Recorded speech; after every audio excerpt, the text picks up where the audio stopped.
അല്ല, അതിജീവിതയായ വ്യക്തിയെ സംരക്ഷിക്കേണ്ട ഉത്തരവാദിത്വം സർക്കാരിൻ്റെതാണ്. ആ ഉത്തരവാദിത്വം തീർച്ചയായിട്ടും മാനസികാവസ്ഥകളും അതുപോലെ കടന്നുപോയിട്ടുള്ള അവസ്ഥകളും പൂർണ്ണമായിട്ടും ഉൾക്കൊള്ളുന്നുണ്ടല്ലോ. അപ്പോൾ അത് തീർച്ചയായിട്ടും ആ വ്യക്തിയെ ഉൾക്കൊണ്ടുകൊണ്ട് തന്നെയാണ് നമ്മൾ മുന്നോട്ട് പോയിട്ടുള്ളത്.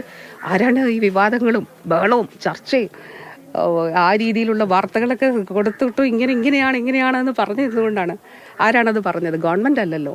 ഗവൺമെൻറ് തീർച്ചയായിട്ടും പറഞ്ഞത് ബഹുമാനപ്പെട്ട കോടതിയുടെ നടപടികൾക്ക് വിധേയമായിട്ട് പൂർണ്ണമായിട്ടും കോടതിയുടെ തീരുമാനം എന്താണ് അതല്ലേ ഇന്നലെ ഞാൻ പറഞ്ഞത്. ഇന്നലെ അങ്ങനെ തന്നെ ആയിരുന്നല്ലോ. കോടതിയുടെ അന്തിമ തീരുമാനത്തിന് വിധേയമായിട്ടുള്ള നടപടികൾ തന്നെ സ്വീകരിക്കും.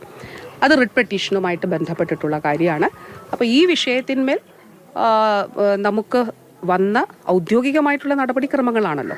അപ്പോൾ ആ രീതിയിലുള്ള ഔദ്യോഗിക നടപടിക്രമങ്ങൾ തന്നെ സ്വീകരിച്ചിട്ടുണ്ട്. എന്തെങ്കിലും സംശയമുണ്ടെങ്കിൽ ദയവായി നിങ്ങൾ ഇതൊന്ന് പരിശോധിച്ച് നോക്കണം. അതാണ് എനിക്ക് പറയാനുള്ളത്. അത് തീർച്ചയായിട്ടും ഇങ്ങനെയുള്ള വാർത്തകൾ നൽകുമ്പോൾ തീർച്ചയായിട്ടും പരിശോധിച്ച് നോക്കണം എന്നുള്ളതാണ് എനിക്ക് അഭ്യർത്ഥിക്കാൻ.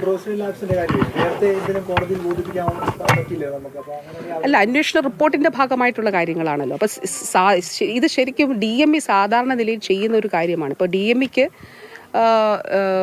ഇതുമായി ബന്ധപ്പെട്ടിട്ടുള്ള കാര്യങ്ങളിൽ അതേ കോടതിയുടെ ശ്രദ്ധയിലേക്ക് മറ്റു ചില കാര്യങ്ങൾ കൂടി കൊണ്ടുവരണം എന്നുണ്ടെങ്കിൽ അത് കൊണ്ടുവരാം. അത് സ്വാഭാവികമായിട്ടും DME സ്വീകരിച്ചൊരു നടപടിയാണ്. അതോടൊപ്പം തന്നെ ഗവൺമെന്റിനെ സംബന്ധിച്ചിടത്തോളം ഞാൻ പറഞ്ഞല്ലോ, നമ്മുടെ അന്വേഷണ റിപ്പോർട്ട് അത് അതിജീവിതയുടെ ആവശ്യപ്രകാരമാണ് അന്വേഷണം നടത്തിയിട്ടുള്ളത്.